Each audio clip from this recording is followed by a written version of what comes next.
Friends, ரொம்ப நாளாக புளியோதரை paste எப்படி போடலான்றது அதை காட்டாதாங்க இந்த வீடியோவில் உங்களுக்கு ஷேர் பண்ணுறேன். இங்கே பாருங்கள், கருப்பு புளியில் தாங்க நம்ம புளி குச்சி போட்டால் ரொம்ப டேஸ்ட் கரெக்டாக வரும், கலரும் கரெக்டாக வரும், புளிப்பு கரெக்டாக தெரியும் நமக்கு. நல்லா கருப்பு புளியாக பார்த்து செலக்ட் பண்ணி வச்சுக்கணும். நான் ஏற்கனவே சேவ் பண்ணி வச்சுருந்தேன்.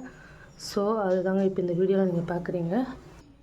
ஸோ இதில் இருக்கிற அந்த நார், இந்த கொட்டைங்க ஒவ்வொன்றும் கொஞ்சம் டைம் எடுக்கும்.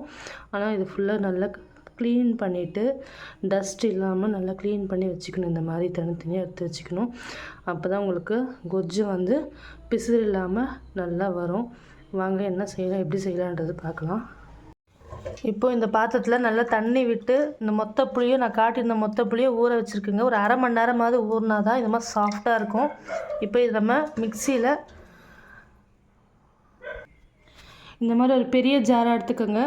இந்த மாதிரி பெரிய ஜாரில் பாதி புளிக்கு அரை சொம்பு தண்ணி விட்டால் இந்த மாதிரி நைஸாக அரைப்போங்க. ஃபுல்லாக அப்படியே சின்ன எவ்வளோ க்ளீன் பண்ணாலும் இந்த மாதிரி கப்பிங்க வேஸ்டேஜ் வரதான் செய்யும். இது இந்த மாதிரி மிக்சியில் அப்படியே ஃபைன் பேஸ்ட்டாக அரைச்சிட்டு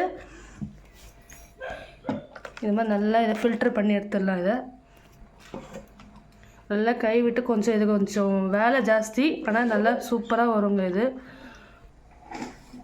புளி பேஸ்ட் ரெடி ஆகிடுச்சுங்க. இப்போ இந்த புளி பேஸ்ட்டுக்கு நம்ம தாளிச்சிடலாம். அதுக்கு ஒரு பாணியில் எண்ணெய் 2 ஸ்பூன் விட்டுட்டு கடுகு ஒரு 1.5 ஸ்பூனு, 10 வரமிளகாய், 1.5 ஸ்பூன் உளுத்தம்பருப்பு, கடுகு வெடிச்சதுமே இதை போட்டுக்கலாம். கடலைப்பருப்பு 1.5 ஸ்பூனு, எல்லாமே வெந்ததுமே 1 ஸ்பூன் பெருங்காயப்பொடி, 1 ஸ்பூன் மஞ்சள் பொடி, 1 கை கருவேப்பிலை, நல்லா எல்லாத்தையும் நல்லா மிக்ஸ் பண்ணிடுங்க.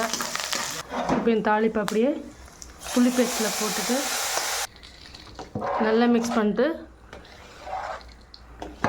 ஸ்டவ்வில் வச்சு நல்லா கொதிக்கட்டும். இதெல்லாம் மொத்தம் எல்லாம் சேர்ந்து அந்த பச்சை வாசனை நல்லா கொதிக்கணும். கடைசியில் கல்லுப்பு 2 கை கல்லுப்பு போட்டுக்கலாம். இந்த அளவு நாங்கள் இதில் காட்டுறோன்னாக்கா நாங்கள் பிரசாதத்துக்காக சேர்த்து நாங்கள் போட்டுக்கிறோங்க. இந்த அளவு நாங்கள் உங்களுக்கு எவ்வளோ கொஞ்சம் கொஞ்சமாக அந்தந்த நேரத்துக்கு எவ்வளோ தேவையோ நீங்கள் அதை வந்து போட்டு யூஸ் பண்ணிக்கலாம். ஒரு 1/2 கிலோ போட்ட போதும், அதை மட்டும் யூஸ் பண்ணிக்கலாம். எங்களுக்கு கோவில் வச்சுருக்கோம், அதனால் பிரசாதத்துக்கு நாங்கள் இவ்வளோ தேவைப்படுது. அதனால் உங்களுக்கு அப்படியே இது வீடியோவாக ஷேர் பண்ணுறேன். இப்போ கொதிக்க ஆரம்பிக்கும் போது 2 கரண்டி வறுத்த மிளகாய் பொடிங்க மிக்ஸியில் அரைச்சிட்டு அப்படியே சேர்த்துடலாம். இதில் கடலைப்பருப்பு உளுத்தம்பருப்பும் நல்லா குறப்பாக அரைச்சதை இதில் சேர்த்துடலாம். 1/4 கிண்ணம் தனியா பொடி வறுத்து அரைச்சது இதில் சேர்த்துடலாம்.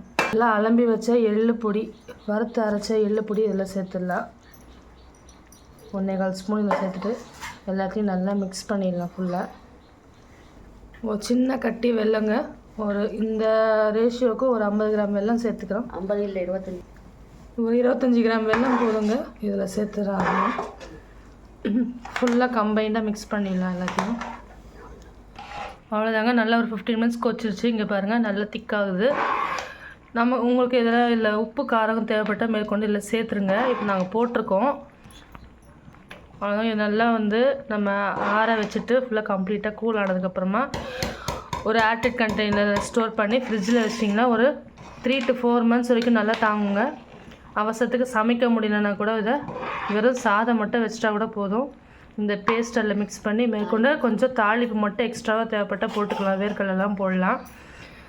நீங்களும் இதே மாதிரி ட்ரை பண்ணி பார்த்துட்டு எப்படி இருக்குன்னு கமெண்ட்ஸில் சொல்லுங்கள் ஃப்ரெண்ட்ஸ். ஓகே, அடுத்த வீடியோவில் பார்ப்போம். Bye friends. காட்ட மறந்துட்டேன், இடையில வெந்தய பொடி 2 ஸ்பூன் இதில் சேர்த்துருங்க. வறுத்து வச்ச வெந்தய பொடி இதில் அதை ஆட் பண்ணணும். அப்போ தான் இதை வந்து கம்ப்ளீஷன் கொடுக்கும் அந்த டேஸ்ட்டுக்கு.